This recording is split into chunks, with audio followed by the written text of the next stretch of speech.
Om Shri Sai Ram, offering my humble pranams at the lotus feet of our most loving Swami. Respected elders, my dear brothers and sisters, I am Sai Prakash and with me is Ganesh Sai at Ram. the studios of Sri Satya Sai Media Center, Prashanthi Nilayam. We welcome all of you to this evening satsang, which is titled Divine Mysteries. Now, in the Bhagavad Gita, Lord Krishna has said, Mad Bhakta Madgata Prana Bodhayanta Parasparam Katayantascha Mam Nityam Tushyanti cha Ramanti cha. That means, my devotees, they love talking about me. They love talking about my glories, about my mahimas. And they are happy doing that. Yes, it's always nice when we talk about Swami, when we talk about his glories. Our hearts are filled with love, our hearts are filled with ananda. But this topic, divine mysteries, Yes. if you look at it, are we qualified to talk about divine mysteries? And the answer is an emphatic no. No. It is definitely, we are not qualified to talk about divine mysteries. But what are we trying to do in this feeble attempt?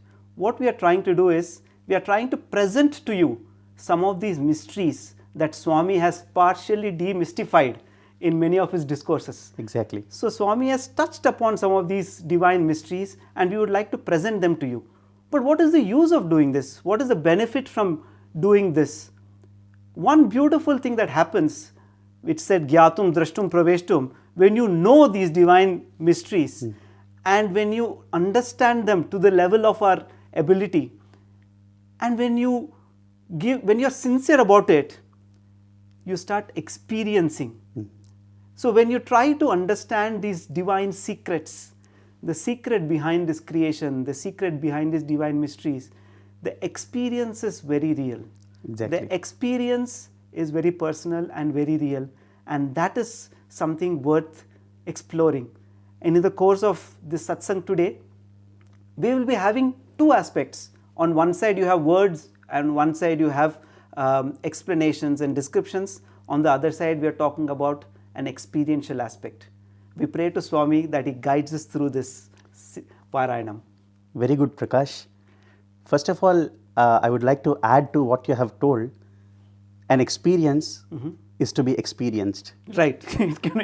Any number of words, any number of feelings cannot explain that experience. Right. As it is very, very beautifully said in the Anandavalli, Sayeko manusha anandaha, teye shatam manusha anandaha, Sayeko manushya gandharvana manandaha. In this way, Anandavalli takes you through the different stages of Ananda, starting from Manushyananda to Manushya Gandharvananda, and through 9 different stages, and finally after Prajapati Ananda, Brihaspati Ananda, then it makes you reach Brahmananda. And each type of Ananda is 100-fold the previous type of Ananda. Right. So when you calculate Brahmananda, we find it is totally out of reach. For every small thing, as Swami tells, you keep telling Brahmanandam, Brahmanandam, but are we really experiencing it? Right. So when we talk of this experience, Ananda, Brahmananda, we shall have a small example or a small taste of that experience. Right. It happened with Kasturiji. Once when Kasturi Garu was with Swami in the interview room, Swami went into a deep trance. So when he went into the trance, Kasturi Garu kept observing him. After a while, when Swami returned from the trance, Kasturi Garu very, very lovingly asked, Swami, where did you go? Then Swami explained to him, there was a devotee in Dehradun. His name was Krishnamurti. He often came to Swami. His mother on her deathbed wanted to have a glimpse of the Lord. So in all his compassion and mercy, Swami went and granted her darshan. So as Swami was narrating this, Kasturi Garu asked Swami, Swami, can I note down these details on a piece of paper? Then Swami knew what was going on in his mind. He knew that he was not convinced. He told, yes, you note down all the details. Wait for another 3-4 days and you will get the confirmation. After 3-4 days, a letter had come to Swami. Swami didn't open it. He waited for Kasturi Garu to come. As Kasturi Garu entered, he told Kasturi, check the letter and cross-verify it with your slip of paper where you have noted the details. And then when Kasturi Garu opened the letter, both the details were matching. And then Kasturi Garu burst out into joy. He told, we are with Bhagwan, Ananda, Ananda, and he left the place. He went to his home and he did not even bother to talk to his children. He told Ananda, Ananda, we have seen Bhagwan, we have seen Bhagwan. He didn't eat anything, he didn't drink anything. And then the experience continued. After 3-4 days, when all the family members were stunned at what was happening, Swami came through during the bhajan time through the veranda and then asked their family members, how is Kasturi? Swami, he is totally lost. And then Swami told, when you know the truth, that is what happens to you. Don't worry, he will come back. And after a few days, Swami called him into the interview room, gave him prasadam, and he was back to normal. So that is the experience. So then, Anandavalli takes you through that levels of experience, and finally it tells, Yato vacho nivartante aprapya manasasaha. Neither walk, speech, nor the fathoming of your mind can explain that experience. Absolutely. In fact, they are all words. So there are these divine mysteries which have been, expounded in many of these Vedas, the Upanishads. Like there are so many shlokas on the creation of the universe which are explicitly given in the Rig Veda, the Atharva Veda, the Keno Upanishad, and then Aitreya Upanishad. And of course, many of us know that the Mandukya Upanishad speaks about Om. Lot of these Upanishads and Vedas are able to describe the events, they are able to describe the Mahimas and the mysteries of the divine. But experiencing them, we have had this great good fortune because we have lived with Bhagwan. For example, if you take the mystery of creation, and as students of science, we know that time and space are two parameters which are used for describing creation and the Big Bang, etc. But when Swami is here with us, you suddenly see that the Lord is beyond space and time. There is a beautiful incident where Swami shows that he is actually beyond space and time. So this was when Swami was 14 years of age, when Swami just threw his books and says, I am no longer your Satya, I have work to do, my devotees are calling me. At the same time, there was a devotee in England, in London. Now this is Mr. Gogoi. He was in Assam, he was from a lower middle class family, and there was an engineer from London and a Britisher who took some of these youth to England to train them in mechanics and to train them in the art of engineering. So he wanted to improve their skills. So he gave them scholarship and took all of them to London. And this person was a very sincere person, but unfortunately for him, at that time, the war started. And when the war started, the air raid sirens would go off, and immediately everybody had to rush into the bunkers, and they had to wait for the siren to come again when they can come out. And every time he would sit down to study, this air raid sirens would come, and he would get very upset. He would say, oh, I have come here to study, I have come here to put my best efforts into this whole learning, but I am being disturbed by this. And on one day he thought, let me not go out. What is the surety that the bomb will fall here and it will fall on my house and then it will kill me? So let me not go out and let me stay inside. So what he did was, when the air raid siren came, he went under his cot, he covered himself and sat there silently. Suddenly he heard the footsteps of an air siren warden. So there is an air siren warden who comes and he knocks heavily on the door. He says, don't waste time, come out immediately. So he rushes out, and then he got scared actually, and then he takes him and puts him in the bunker and closes the bunker, and he stands outside. The moment he stands outside, they could hear some of the bombing. And after the next siren came, when they came out, he was shocked to see that his entire house was razed to the ground. And this air siren warden was also not there. he felt so sad. He thought that he had also passed away in the bombing. And that's how this incident happened. And then he came back to India, and then he worked in his job. He did several jobs, and then in fact he worked with in the movement with Mahatma Gandhi started as well. Several years have gone by, and he retired as well. After his retirement, he came to Mumbai, and he was there, and Swami was visiting Dharmakshetra. So he, out of curiosity, thought, let me go and see who Satya Sai Baba is. And so he came and he sat in the last row. And just before Swami came out, a volunteer came up to him and he said, Swami has sent me to tell you that you should come and sit in the front. He was surprised. He said, this is the first time I am coming here. How does Baba know me? So he came and sat in the front. And when Swami came for darshan, Swami came straight to him and Swami said, now it's time for you to go back to Prashanti Nilayam. You should come to Prashanti Nilayam and start leading a spiritual life. That is the reason I have saved you. So this man was totally taken aback. He said, this is the first time I am meeting Baba. This is a tall claim. And then Swami said, do you remember that air raid marshal, the air raid warden?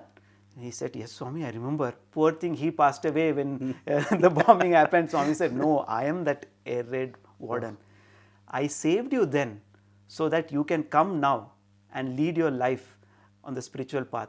So time, space, all these things are parameters which are tools which the Lord uses. But when the Lord wants, He can surpass all of them. He can go beyond all of them. There are so many ways in which Swami teaches us these divine mysteries. So giving an experience like this is one of those methods. I think it's now time for us to start going through those methods which Swami had used to teach all of us about creation, why he had created this universe, and the mystery of that creation. Right. So we shall now go into two of such letters which Swami had written to his devotees, which unravel this mystery. Right. So the first letter is written to Mr. Charles Penn. The letter goes thus: Come one, come all, see in me yourself, for I see myself in all of you. You are my life, my breath, my soul. You are all my forms. When I love you, I love myself. When you love yourself, you love me. I separated myself from myself so that I may be myself. I separated myself from myself and became all of this so that I may be myself. I wanted to be myself, that is, Ananda Swarup, Prema Swarup, that is what I am, and I wanted to be that. How can I be Ananda Swarup and Prema Swarup, and get Ananda and give Ananda, and get Prema and give Prema? And to whom am I to give Ananda, and to whom am I to give Prema? So I did this. I separated myself from myself and became all this. Beautiful, beautiful. So this is like the purpose of creation. Yes. Like Swami is stating why he did this creation. Now I think we shall go to the process of that creation. Okay. This was a letter written to Mr. R.R. Chatterjee, who was a part of the Satya Sai Seva organizations of Calcutta. And the letters go thus: There was no one to know who I am till I created this world at my pleasure with one word.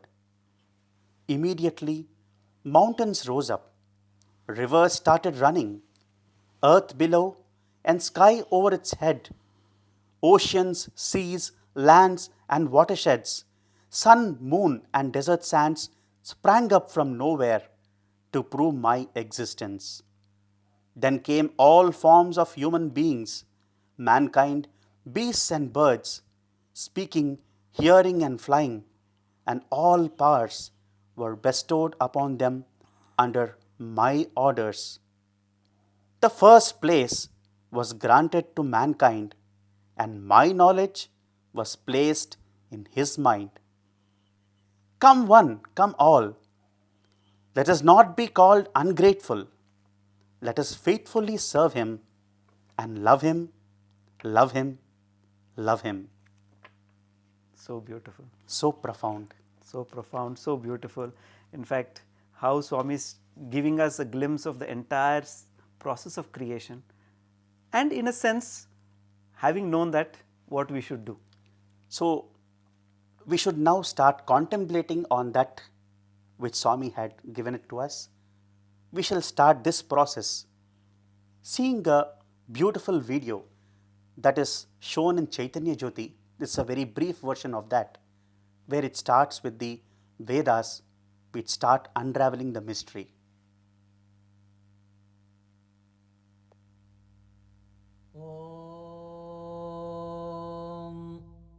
Na sadasin no sadasit tadanim nasidраjo no vyoma paroyat kimavari vahkuhakasya sharman ambhah kimasid gahanangabhiram.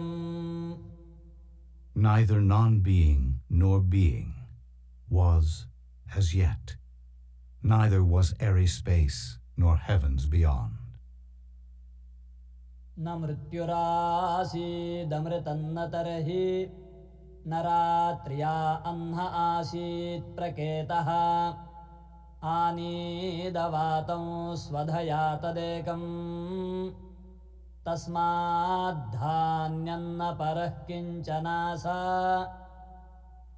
Neither was there death nor immortality, nor was there any sign then of night or day. Totally windless, alone, the One breathed. Beyond that, indeed, nothing whatever was. Om Atma va idameka evagra asit nanyat kinchana mishat sa ikshata lokan sruja iti. In the beginning, there was but the Absolute Self alone. Nothing else was. Brahman willed, let me create the worlds. There was no one to know who I am till I created this world at my pleasure with one word.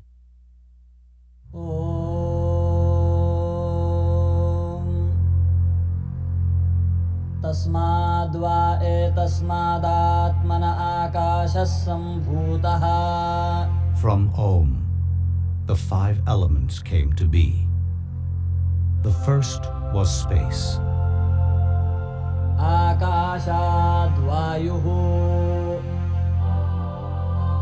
From space came air. वायोरग्निः. From air came fire. अग्नेरापः. From fire came water. अद्भ्यः पृथिवी. From water came earth.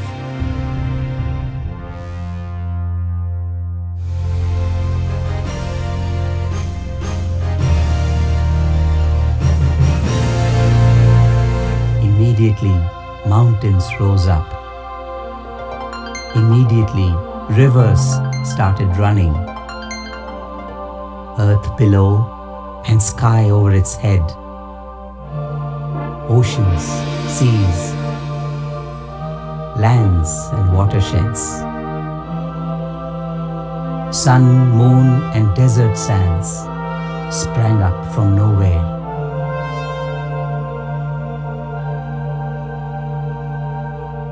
To prove my existence came all forms, beasts and birds flying, human beings, mankind, speaking, hearing, and all powers were bestowed upon them under my orders. इमानि च क्षुद्रमिश्राणि व बीजानि इतराणि चेतराणि च अण्डजानि च जारुजानि च स्वेदजानि चोद्भिजानि च अश्वागावः पुरुषा हस्तिनः यत्किञ्चेदं प्राणिजङ्गमं च पतत्रि च यच्च स्थावरम्. And Brahman too is all these creatures, large and small, that move upon the earth or fly above. सर्वं तत्प्रज्ञानेत्रं प्रज्ञाने प्रतिष्ठितम्. The essence of all these is consciousness. Consciousness is Brahman.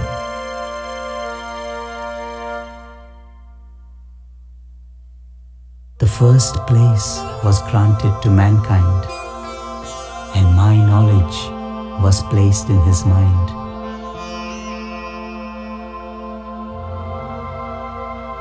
Come one, come all, let us not be ungrateful called. Let us faithfully serve him and love him, love him, love him.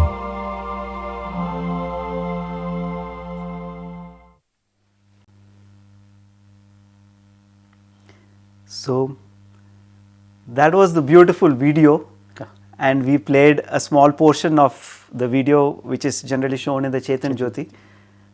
Now in this video we see verses from the Rig Veda, Aitreya Upanishad and so many other Upanishads where they are describing the process of creation. And also we see Swami's letter, the letter which you just read out, so beautifully put to images. When we look at all these mysteries, you know, we have scientists who are trying to explore these same mysteries. Now there is this concept about energy and matter and the dual nature of matter. Is it a particle or is it a wave? And quantum mechanics is trying to unravel that mystery. There are so many mysteries. If you look at some of the terms like consciousness, you look at some of the other terms like Hiranyagarbha, Virat, all these things are there in the spiritual realm.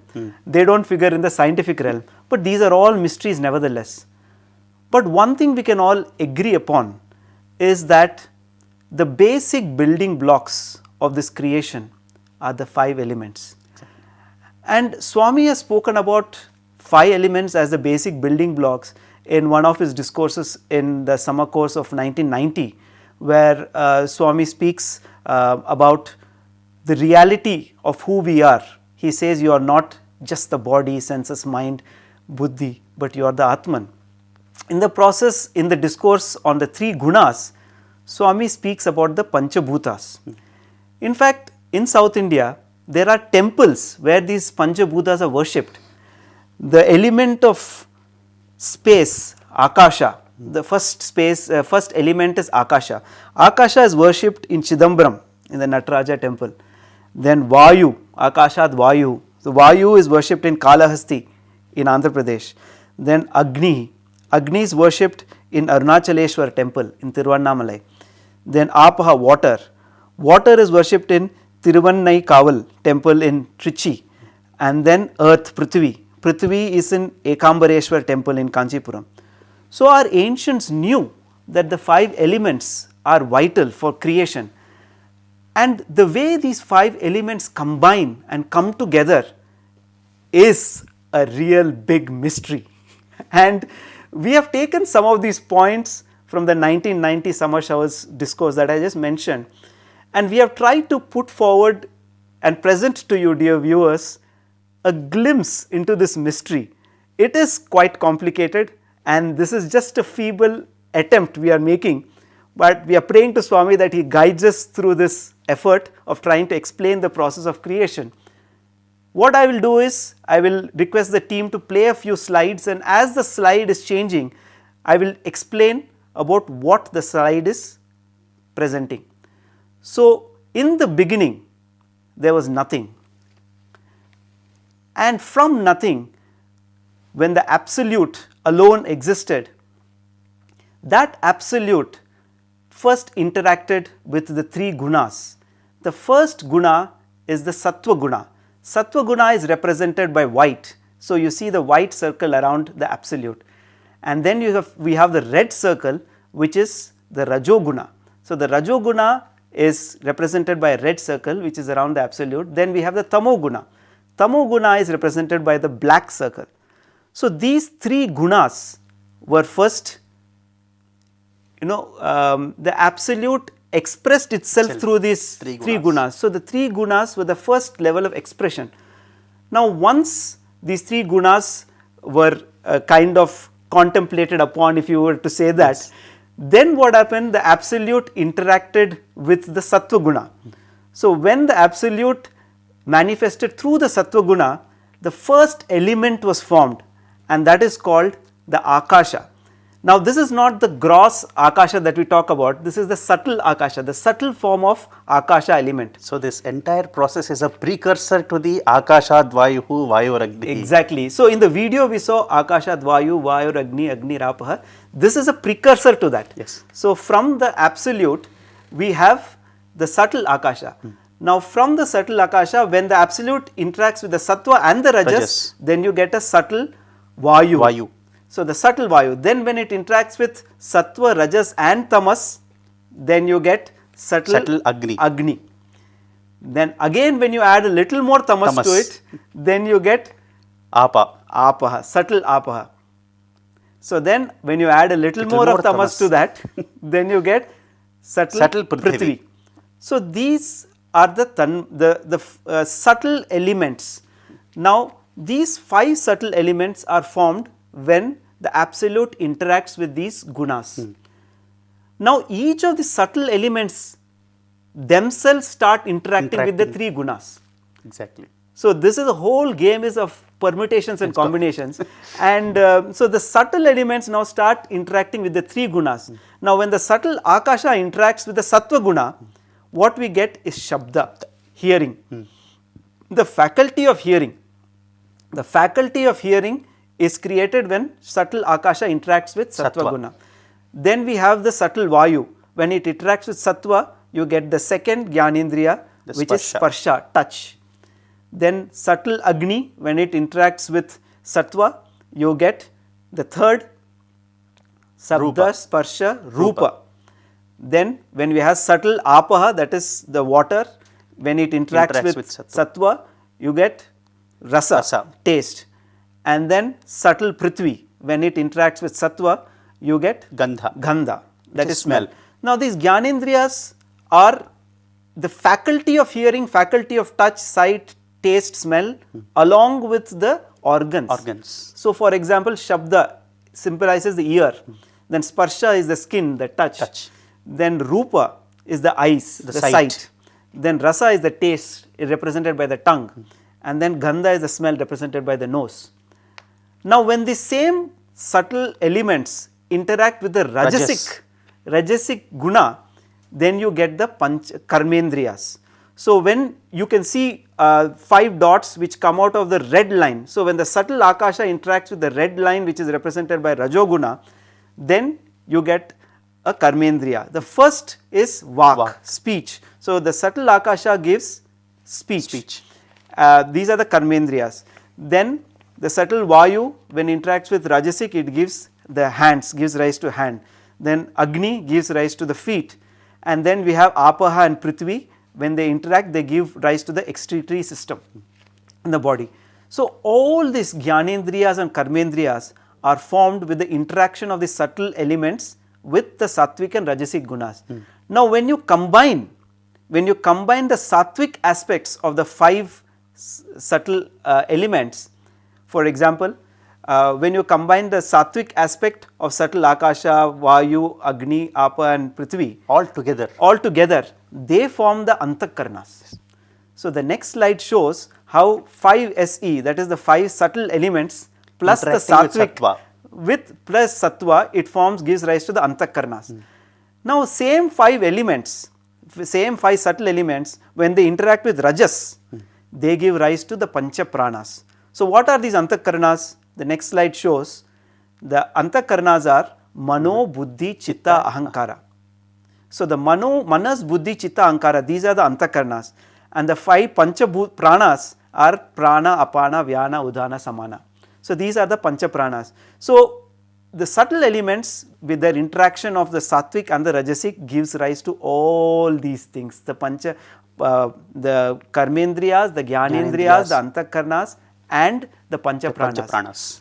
Now the same subtle elements, when they interact with the tamasic guna, this is very interesting because, and this is where the complication The starts. equation starts now. Equation starts now because this enters into process called panchikritam. In modern science we would call it permutations and combinations. So what happens is, on interaction with the tamasic guna, each subtle element breaks up into two halves. Yes. And each one half remains as it is, the other half breaks into 1/8, 4 1/8. So these elements, so for example, you can see these are represented in the diagram. Subtle akasha is broken up into 1/2 of subtle akasha plus 4 of 1/8. And then starts the permutation combination of this entire process called panchikritam. Panchikritam.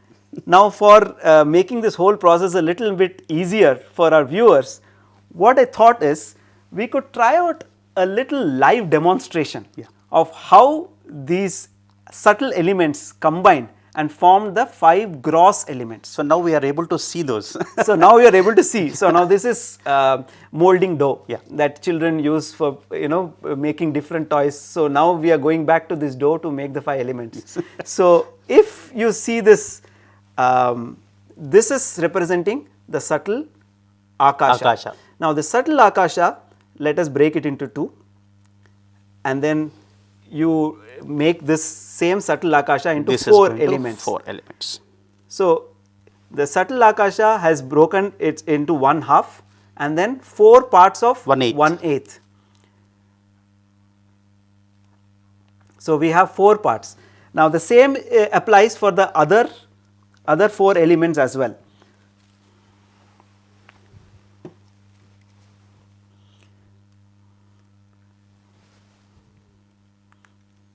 So you have the 4 1/8 of the subtle akasha. Subtle so akasha. Now this is the same thing that we have done. It's like a cooking show when we are actually demonstrating how. So this is how the creation was formed. So here we have the subtle akasha, and then you have the 1/8 of 4 1/8 4 of the 1/8 of the subtle akasha. Subtle akasha.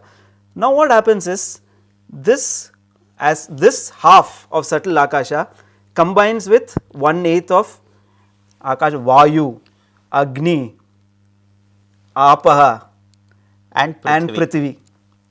So when these combine and you make them into one element, this forms the gross akasha. So the same process continues with, you take vayu and then you can form 1/8 of each of these. Then let me take agni.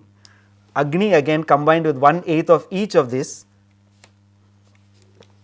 So when vayu combines with this process called panchikritam, that forms a gross vayu. Gross vayu. So then when we make then agni, when we combine this forms the gross agni. So gross akasha, gross vayu, gross agni. Now gross apa. Gross apa. Don't miss out an element. Yes. Otherwise we will be in fact, you remember that incident when somebody was telling Swami that Swami, you live just on the elements, because Swami would eat very little, and Swami, you are sustained by the elements. Swami said, no, the 5 elements are sustained by me. I sustain the 5 elements. I sustain the 5 elements. So this is akasha, vayu, agni, and this is apaha. This is gross apaha, and then we get finally prithvi. So this is the process of panchikritam. And when we see all these small elements are combined and they form the gross 5 elements. So when we talk about the 5 elements, the panchabhutas that actually form us, this entire process has gone in. And when we talk about the 5 elements, we realize one thing, that the entire creation is made up of these 5 elements. And these 5 elements are present in everybody. And these 5 elements in the creation, for example, Akasha is represented by the Pranava, the Pranava, Om. Om, And Vayu is represented by Prana Shakti, Prana Shakti. Then Apaha is water, is represented by consciousness. Agni. Agni. Agni is alertness. alertness. Then Apaha, water, Is awareness. awareness. And then Prithvi, Prithvi is Chaitanya. Chaitanya. So these are the ways in which these elements are represented in the world today. Yes. So this is the beautiful process of creation where Swami actually explained in this discourse the whole process of how the subtle elements become the gross elements and how these gross elements combine to form this universe. Swami again teaches us in many ways. This is one of the ways that he taught us and expounded the divine mysteries, and there is yet another way in which he teaches us, isn't it? So beautiful, Prakash. Actually, when we see, we have done so much of exercise. Right. All this is from clay. Correct. Finally, it matters. It goes back to clay. Correct. Whatever may be the color, whatever may be the content in this, but it goes back to clay. Right. So Swami beautifully tells in the letter. Now we are going into the next aspect. After knowing this, what is it that we have to do? Right. So beautifully Swami puts it, my knowledge was placed in his mind. Correct. Having made man as the crest jewel of his creation, Swami had placed that knowledge in our minds. So then, what is that knowledge that we have to ponder upon? What is that knowledge that we have to contemplate upon? There is a beautiful verse in Bhagavad Gita, chapter 13, verse 28, which explains all of this. Samam sarveshu bhuteshu tishtantam parameshwaram vinashyatsu avinashyantam yapashyati sapashyati. Right. It tells that every inch of this creation, every aspect of this creation is filled with the Lord embedded in it.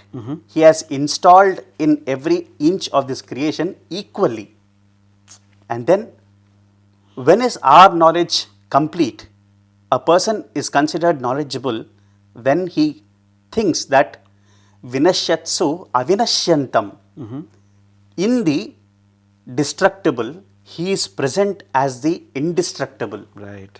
Once you realize that inherent oneness in the entirety of this creation, then the knowledge which is placed in man's mind is fulfilled. Very beautiful. Very beautiful. In fact, when we were seeing this whole process of Panchikritam, and when we saw all this, one thing which again Swami tells in that discourse is, he says that when we look at the subtle elements of Akasha, for example, when it interacts with the sattvic aspect, it forms the ear, the organ of the ear. When it interacts with the rajasic aspect, it forms the vak, the tongue. So what he says is, sattva is always that takes inside, and rajas is always that goes outside. But the problem today is, because you are talking about the experience of it and the concept of mind. So where this whole problem starts, we have the body, we have the senses, we have the mind. Now when the senses which are outward, what is going outward, the sattva, should, the rajasic aspect is what has to go out and the sattva has to come in. So what Swami is saying today is, it's going opposite. Rajas is going in and sattva is going out. When rajas is going in and sattva is going out, you have all the problems. But if you look at the senses by themselves, they are just instruments. It is the mind. The mind is guiding these senses, and the mind has to set these senses on the track. Now one of the best ways of kind of guiding this mind, one of the best ways of focusing this mind on something which we all love, is the form of the Lord. And when the Lord comes in a human form, the experience is so much better. It is so much sweeter, isn't it? So to have a glimpse of that experience and what exactly we have to see inside, what is it that we have to see outside. Right. We shall know it by an experience of a devotee. Okay. This devotee is from Pune. He loved Swami so much that he wanted to leave everything at the age of 20 and settle in Prashanthi Nilayam and offer his services to Swami.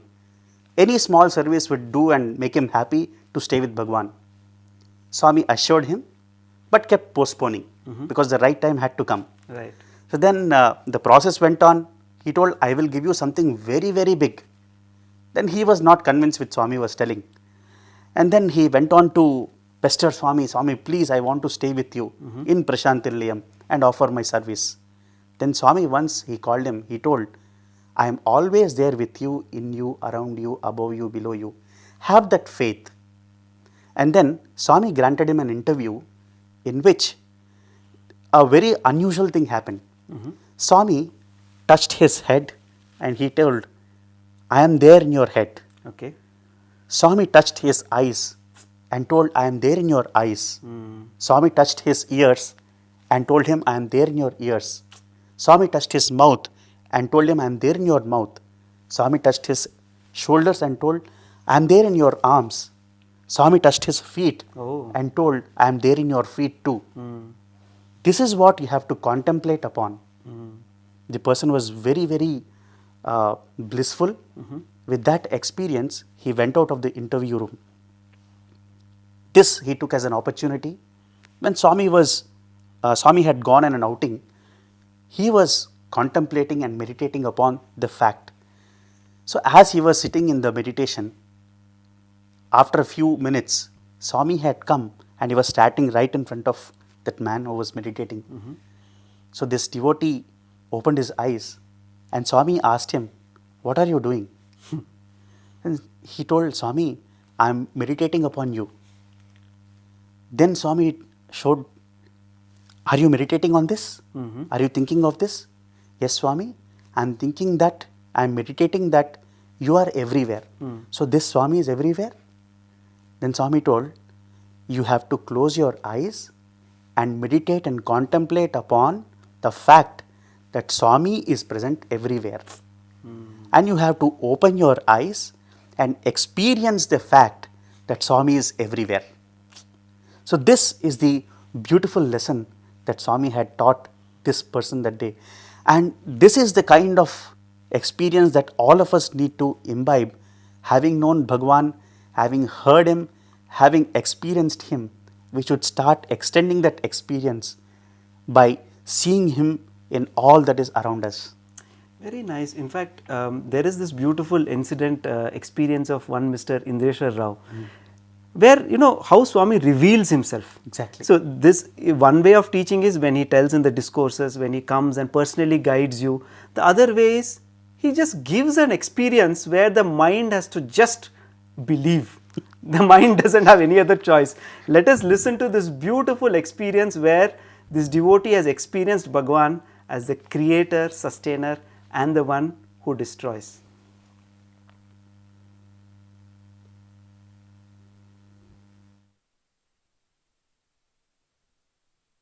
స్వామిని ఏమనుకుంటున్నారా అన్నారు. స్వామిని భగవంతుడు అనుకున్నాను స్వామి అన్నారు. భగవంతుడు అంటే ఏంటిరా అన్నారు. భగవంతుడు అంటే స్వామి, భగవంతుడు అంటే భగవంతుడే స్వామి అన్నారు. అంటే భగవంతుడు అంటే ఊరికే భగవంతుడు అంటే భగవంతుడు నిర్వచనం తెలియదు. చెప్పు పర్వాలేదు చెప్పు అన్నారు. స్వామి అంటే ఎందుకన్నారంటే నమ్మకం ఉందా లేదని అడగడానికి అడిగారు. స్వామి గురించి ఏమనుకుంటున్నావు అనేటువంటిది. అంటే తెలియేమో దాంట్లో విషయాలని చెప్పేశానని ఆ సందర్భంలో ఏమనుకుంటే స్వామి భగవంతుడు అనుకున్నాను స్వామి అని. బాగా భగవంతుడు అంటే ఏంటి అన్నారు. మళ్ళీ జస్ట్ అంటే భగవంతుడు అంటే స్వామి భగవంతుడు స్వామి అన్నాను. చెప్పు అన్నారు. సృష్టి స్థితి లయం చేస్తాడు స్వామి అన్నాను. ఊరికే పుస్తకాలు చదివిందండి. సృష్టి అంటే ఏంటిరా అన్నారు. సృష్టి అంటే స్వామి ప్రపంచం అంతా ఆయన సృష్టించిందన్నాను. స్థితి అంటే ఏంటంటే పోషించే స్వామి చెప్పాను. లైవ్ అంటే మెర్జ్ చేసుకున్నారు స్వామి, తనలో లైక్ చేసుకున్నారు. నువ్వు చూసావా అన్నారు స్వామి. నువ్వు చూసావా అన్నారు. క్షమించాలి స్వామి చెప్పాను అని. ఈ స్వామి తాంబూలం వెయిన్స్ తోటి లేడీ వెళ్ళారండి అంతకుముందే. లేడీ లేడీని తయారు చేశారు. ఇంకా హెడ్ ఫార్మేషన్ అవ్వలేదు దానికి. ఆ, అల్లికలో ఆ, వాక్ అయింది, 4 కాళ్ళు అయింది, బాడీ అయింది దాన్ని. దగ్గరే ఉన్నాను, చూస్తున్నాను. ఎలా పెట్టింది ఏం చెప్పరా అన్నారు. లేడీస్ స్వామి అన్నాను. సరిగ్గా చెప్పన్నారు. నేను లేడీస్ స్వామి అన్నాను. తీశారు, అది చిలక అయిందండి. అది ఆ. ఆ ఈనెలతో చేసింది, ఈనెలతో చిలక అయింది. అది డేర్ కాకుండా చిలక కింద మారిపోయింది. అది ఆ, ఆ, చిలక అయింది. అది ఆ, ఇదేరా సృష్టి అన్నారు స్వామి. ఆ, స్థితి అంటే తెలుసా అన్నారు. ఆ. తెలియ స్వామి అన్నారు. ఇలా అన్నారు, ఇలా అన్నారు. చెయ్యి కదిపారు. ఈ చేతిలో నుంచి అది ప్యారెట్ రూపం ధరించి వెళ్ళి ఇలా కిటికీలు ఉన్నాయండి అక్కడ ఎదురు, దాని మీద వాళ్ళని కిటికీ మీద. ఇదేరా స్థితి అని అన్నారు స్వామి. లైవ్ అంటే తెలుసా అన్నారు. తెలియ స్వామి అన్నారు.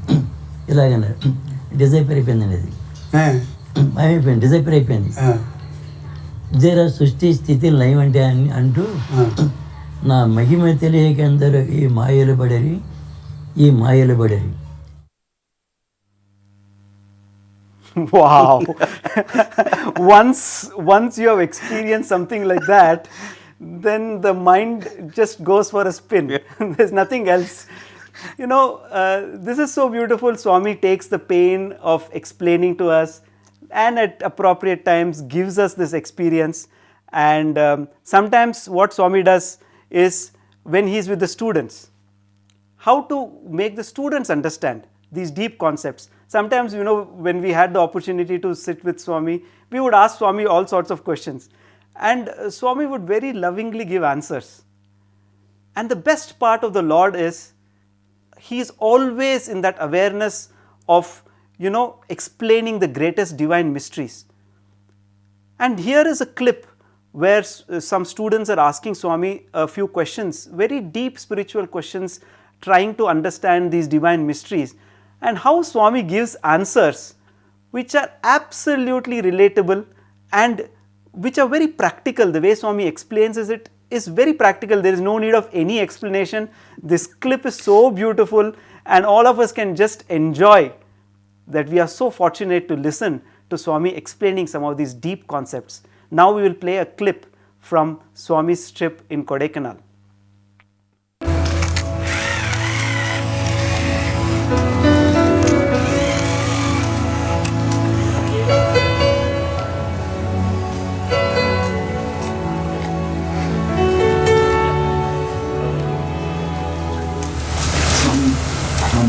Please forgive me.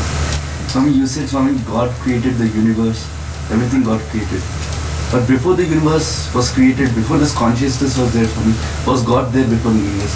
That consciousness is God. That consciousness is God. God. God is not separated. Consciousness is everywhere. In you, with you, above you, below you, around you. Without consciousness, you are not. Consciousness is everywhere. That is God. I am telling you, you are also God. You are also God. You are also God. My words will be in any difference, no any time. God's created क्या है संकल्प. एक आत्मा, first संकल्प. एको हम बहुश्याम. That is first. It's the will of God first. एको हम बहुश्याम. నేను ఒక్కడే అనేకం కావాలా. One manifested into many. ఎట్లా? How? Small example. Correct direct example नहीं, examples नहीं. थोड़ा equal and near examples. Near example. Too high. Too एक ही है. एको हम बहुश्याम. मैं अनेक हो सकता है. I want wife. Second. That. I want wife. Wife. Next, I want son. Next, I want daughter. Son. इतना फैमिली किधर से आया? हमारा संकल्प. एको हम बहुश्याम. मैं अनेक. I become many. ऐसा नहीं भगवान कहने को. एको हम बहुश्याम. एक ही गॉड से कॉन्शियसनेस अनेक रूप में जा सकता है. God, one consciousness, takes many forms. Water, एक ही मड है. कितना पॉट्स, कितना प्लेट्स, कितना कप्स, कितना ये कर सकता है? इतना कप्स, इतना पॉट्स, इतना प्लेट्स, इतना किधर से आया? मट से आया। मट अलग, पाट अलग नहीं।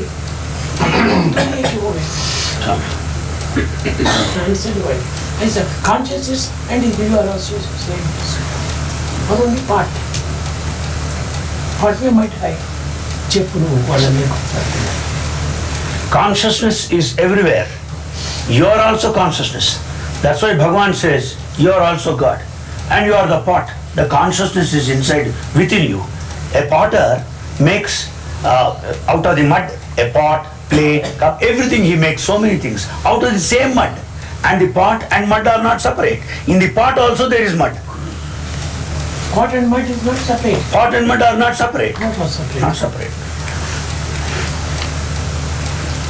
God and create, they are like, God and creation are not separate. but useful, useless, that is the difference. But there is difference when Parts जो दूसरा यूज कर सकता है. pots people make use of the pots. Water stock करता है, rice boil करता है, mutton boil करता है, डॉग बॉयल करता है, और दूसरा यदि पार्ट्स को पानी डालता है तो plant Some plants, potted plants. The pots can be used for various purposes. Out of the mud, so many pots are made, and pots can be used for different purposes. But pot and mud is same. But there's difference in using it. But the mud and pot is like that, same, made of the same material. No, Swami, even we are God, Swami. That's what you're telling. Then why should an individual who is God, why should he strive to reach God? నేనే భగవంతుడు అయినప్పుడు నేను భగవంతుడిని చేరటం ఏమిటి?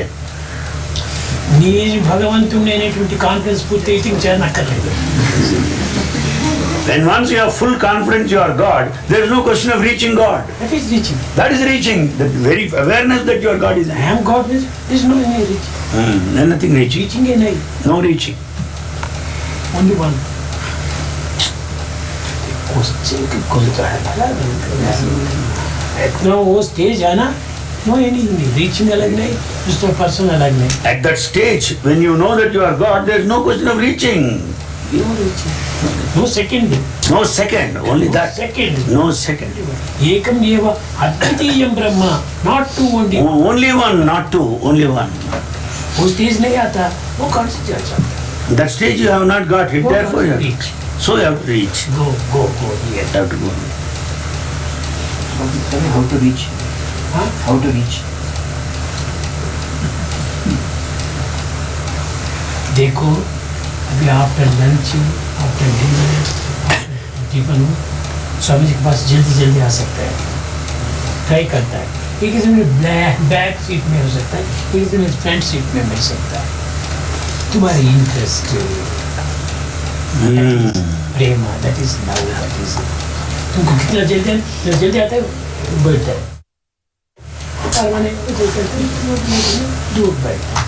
बस. इसे प्रत्यक्ष स्वामी जी के नियर कितना जल्दी जाने की बहुत इच्छा है. इनर फोर्स स्वामी. ఇంటర్నల్ ఒక అఫెక్షన్ బాగా ఉంచి ఉంటే గ్రీన్ వచ్చేసేస్తావు దగ్గరికి. ఇంటర్నల్ అఫెక్షన్ సరిగా లేకపోతే కూర్చుంటావు. The question is how to reach God. Bhagavan gives us an example of just that's what is happening now. Worldly example. Now we are there in the dining hall. When Bhagavan sits here, we'll run immediately, we'll dash, we'll rush at high speed and take the first seat. Why? Because of the interest we have. When there is affection internal affection, then we'll go there. When we don't have that interest, when there is no internal affection, we'll have the back seat. ఇట్లా interest affection రెండు ఉంటుంటే force చేస్తుంది. When there is interest and affection coupled together, it will force you. No science, for science. See, हमारे Indians rockets करता है. Indians prepare rockets. Rocket. Rockets. అది एक శ్రీనగర్ కాదు, Sriharikota. శ్రీహరికోటకు తీసుకుపోతుంది. అక్కడ దానికి అయినటువంటి ఫౌండేషన్ దానికి ఎక్విప్మెంట్ అంతా అక్కడ ఉన్నాయి. All the equipment of the rocket are all located there in Sriharikota. అది పోయే ముందులో ఎంత బ్యాక్ కొడుతుందో అంత ఫ్రంట్కి పోతుంది. It just drives backwards, pushes backwards, and it will proceed with double as much as recedes. అదే కాదు, arrow It's like an arrow shape. ఎంత లాగి కొట్టేస్తో అంత speed. The more you pull it back, the faster it proceeds forwards. కనుక ఎంత నీవు ఆ ప్రేమను ఎంత పూర్తి దాగి చేస్తావు అంత speed.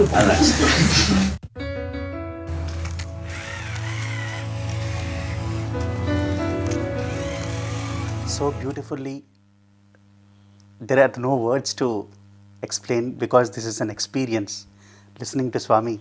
Exactly. And there is no holding back for Swami. When Swami tells, my life is my message, he lives it to the word. Right.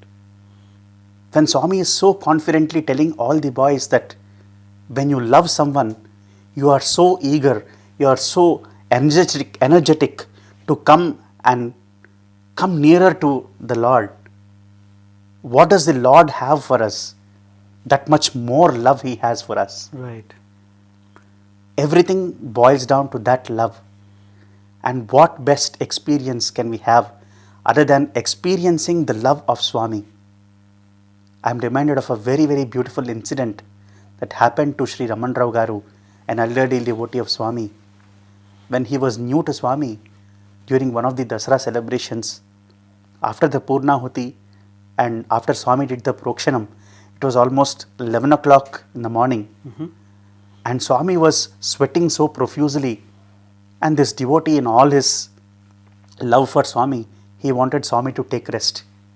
So Swami retired for the day, for the morning session, and this devotee thought, anyway Swami was tired, I would come a little bit late. And he came at 3 o'clock. By the time he had come, Swami was like beaming with joy and so eager to go and give darshan to the devotees. This devotee sat at the feet of Swami. When he started pressing Swami's feet, Swami had temperature. Then he pleaded, Swami, why don't you take rest? You are burning. Then Swami beautifully told, rest is rust and dust. Why do you think I have come here? All the devotees are waiting for me. I am going to have their darshan. Oh, It's not that they are having my darshan. my God. I am so eager to give them darshan. I am going for their darshan. Their darshan. Oh, that's so. I think that explains it all. Because he is seeing himself in everybody. Everyone. So he is just going to see himself. And that is the awareness with which Swami has led his entire life. If we look at this entire session that we had today, we tried to present to you, dear viewers, some of the glimpses of these divine mysteries. But as we said right in the beginning, yato vacho nivartante aprapya manasasaha. Your body, your senses, your mind cannot comprehend these divine mysteries. But in the letter, as Swami said, come one, come all. Let us not be ungrateful. Let us love him, love him, love him. After all that Swami has done for us and is doing for us and will always do for us, with the spirit of doing it for himself without seeing any difference, all that we have to do is control this mind, divert this mind towards the Lord. And once the mind is diverted and immersed in the Lord, you will start seeing this form of the Lord in this entire creation. And I think that is the goal, that is the definition of prema. The definition of prema is to see that same God present in this entire universe. So the whole purpose of trying to understand these divine mysteries is to reach a state when we realize that the entire creation is part of the divine. Swami, all we can do today is pray to you that you use us as perfect instruments. Swami would often say, be like the flute, be hollow, let the mind die. Just offer yourself to the Lord so that He can take you, and then through you, He can play His divine music. We would like to conclude this session with a beautiful song on the same theme, where we are praying to the Lord to take us and make us perfect instruments in His hands. Thank you so much. Jai Sai Ram. Sai Ram.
गानमु सेयगदे कृष्ण गानमु सेयगदे मोहन मुरली नूरुचुनुक परि गानमु सेयगदे कृष्ण गानमु सेयगदे कठिन हृदयमुलु पाषाणंबुलु करगी करगी नीरै प्रवलिंप गानमु सेयगदे मोहन मुरली नूरुचुनुक परि गानमु सेयगदे कृष्ण गानमु सेयगदे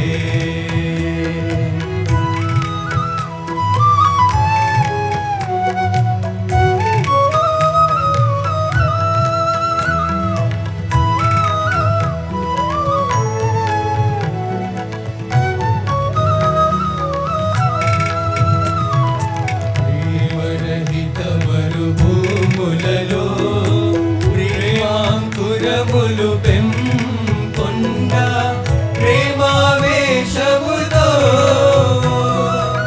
ప్రేమ సుధా వర్షము వర్షింపగ ప్రేమ సుధా వర్షము వర్షింపగ ప్రేమ నదులు ప్రవహింపగ మురళి గానము సేయగదే मोहन मुरली नूरुचुनुक परि गानमु सेयगदे कृष्ण गानमु सेयगदे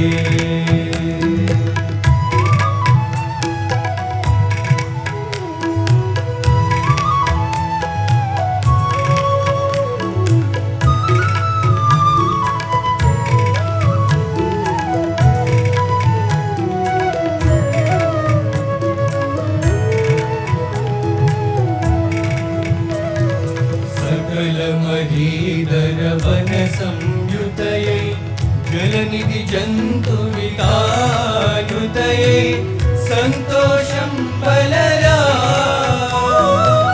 प्रकृति सजीवनि परवशतनुनि प्रकृति सजीवनि परवशतनुनि चिंतन नृत्यमु सेयग मुरली गानमु सेयगदे